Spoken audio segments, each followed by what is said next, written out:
अस्सलाम वालेकुम नाजरीन, बोल्ड स्टोरीज हब में खुश आमदीद। आज की कहानी की जानब बढ़ने से पहले अगर आपने अभी तक हमारा चैनल सब्सक्राइब नहीं किया तो अभी चैनल को सब्सक्राइब कर लें ताकि आपको हमारी आने वाली हर नई कहानी वक्त पर मिलती रहे। शुक्रिया। एक शख्स जो बड़ा अमीर था, उसका कारोबार बहुत ज़्यादा वसी था जिसमें दर्जनों मुलाजमीन काम करते थे। उसका घर भी काफ़ी बड़ा था, इसमें भी नौकर चाकर काम करते थे। दिन भर वो ऑफिस में काम करता और शाम को घर वापस आता। उसका जो अपना बेडरूम था वहाँ एक खूबसूरत नौजवान लड़की की ड्यूटी थी जो सफाई करती थी। एक दिन वो इत्तेफाक से वक्त से पहले घर आ गया।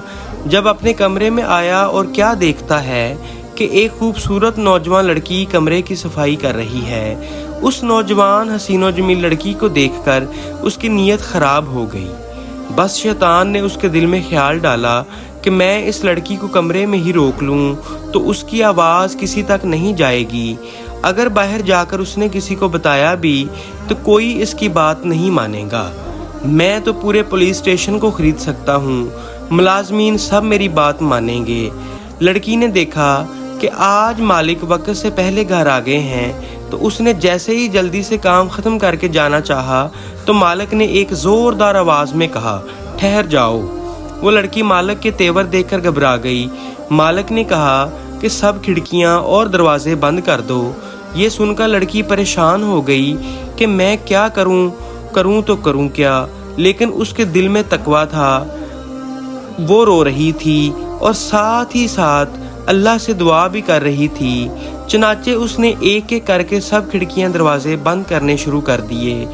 काफ़ी देर हो गई, वो नहीं आ रही थी। मालिक ने डांट कर कहा, कितनी देर हो गई है, अब तक दरवाजे खिड़कियां बंद करके तुम मेरे पास क्यों नहीं आई।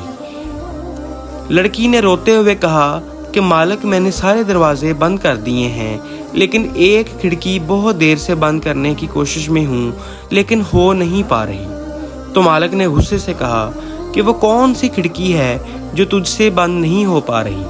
लड़की ने कहा कि मेरे मालिक, जिन खिड़कियों से मखलूक देखती है इंसान देखते हैं, मैंने वो सारी खिड़कियां बंद कर दी हैं लेकिन जिस खिड़की से रब्बुल आलमीन देखता है उस खिड़की को बहुत देर से बंद करने की कोशिश में हूँ लेकिन बंद नहीं हो पा रही। अगर आपसे बंद हो सकती है तो आप आकर बंद कर दें।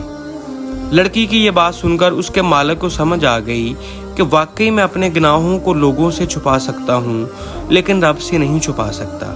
वो बेड से उठा, वुज़ू करके नमाज अदा की और अपने रब के हुजूर सजदा रेज होकर गिड़गिड़ा कर माफ़िया मांगने लगा।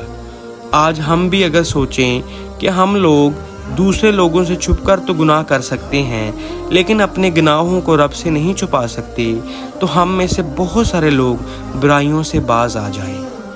अल्लाह हम सबको गुनाहों से महफूज रखे। आमीन।